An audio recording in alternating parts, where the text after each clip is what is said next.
ಬಂಟ್ವಾಳ ಅಬ್ದುಲ್ ರಹೀಂ ಬರ್ಬರ ಹತ್ಯೆ ಖಂಡಿಸಿ ಮಂಗಳೂರು ಹೊರವಲಯದ ದೇರ್ಲಕಟ್ಟೆಯಲ್ಲಿ ರಸ್ತೆಯಲ್ಲಿ ಪ್ರತಿಭಟನೆ ನಡೆಸಲಾಗಿದೆ.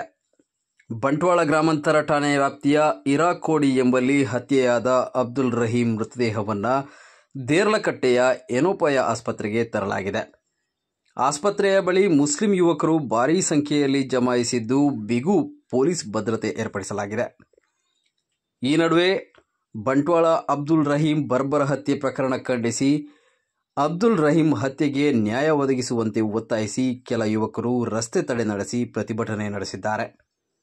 ಇನ್ನು ಬಂಟ್ವಾಳ ತಾಲೂಕಿನ ಇರಾಕೋಡಿ ಎಂಬಲ್ಲಿ ನಡೆದ ಅಬ್ದುಲ್ ರಹೀಂ ಕೊಲೆ ಪ್ರಕರಣಕ್ಕೆ ಸಂಬಂಧಿಸಿದಂತೆ ಶಾಂತಿ ಸುವ್ಯವಸ್ಥೆ ಕಾಪಾಡುವ ನಿಟ್ಟಿನಲ್ಲಿ ಮಂಗಳೂರು ಕಮಿಷನರೇಟ್ ವ್ಯಾಪ್ತಿಯಲ್ಲಿ ನಿಷೇಧಾಜ್ಞೆ ಜಾರಿಗೊಳಿಸಿ ಮಂಗಳೂರು ಪೊಲೀಸ್ ಆಯುಕ್ತ ಅನುಪಮ್ ಅಗರ್ವಾಲ್ ಆದೇಶಿಸಿದ್ದಾರೆ.